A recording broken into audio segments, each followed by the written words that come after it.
This is ZNS Total Sports.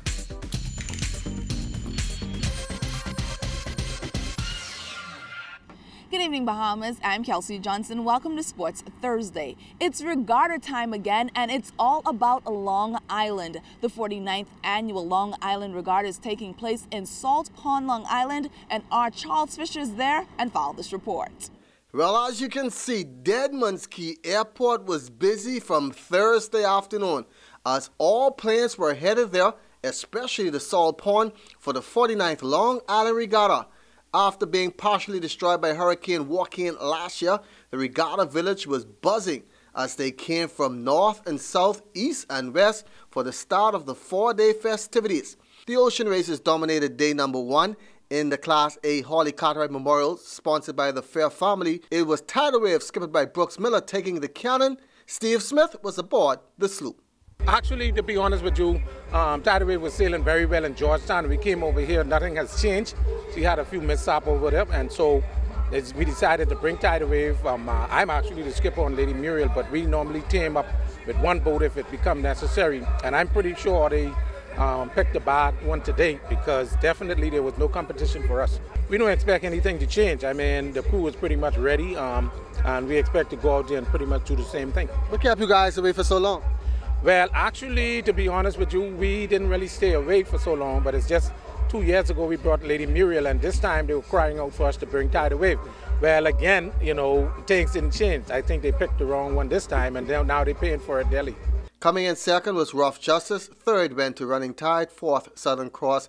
And New Courageous was fifth. In the Class B Susan Cartman Memorial Cup, sponsored by Cartwright's Garage here in Long Island, Lady Sonia with Leslie Roll took the cannon. Second was Susan Chase. Third, Tarian. Fourth, Lady Sonia. Fifth, Whiplash.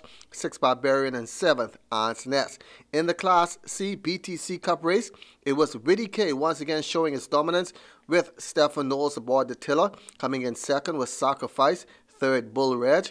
Fourth went to It Ain't Right. Lady Diane was fifth, and coming in sixth was Irene Goodnight. Now there are 7, 8, 9B, and 15 C-Class sloops taking part. Today the series races began, and on Friday we'll have all that in sports. In Long Island for ZNS Total Sports, I'm Charles Fisher. Thanks so much, Fisher. In about 2 weeks, the men's national basketball team will take to the court against the U.S. Virgin Islands at the Central Basket Tournament. That's their first game.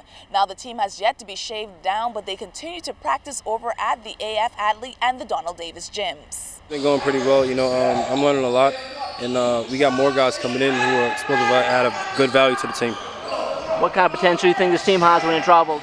Well, I'm a superstitious person, so I don't really want to overdo myself, but I know the talent that we have producing now, as far as Hill, Ayton, Kobe at Kansas, guys like me, I think we have a great chance to make a run for the next Olympics.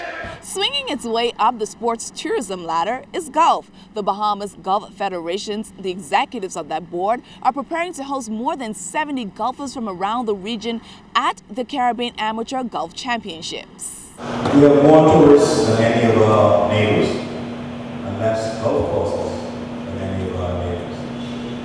Golf is a multi-billion-dollar business.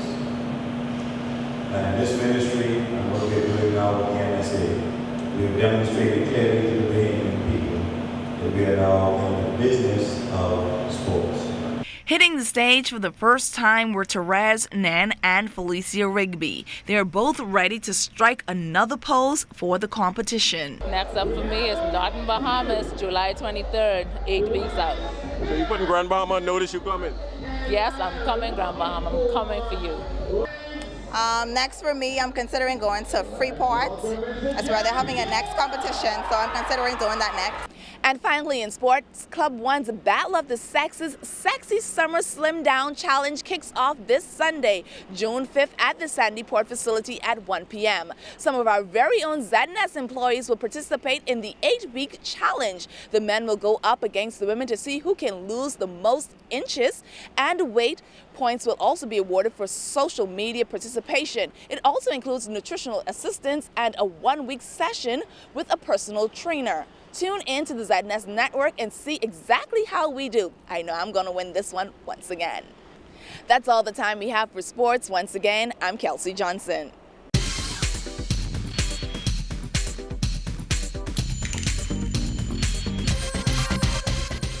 This is ZNS Total Sports.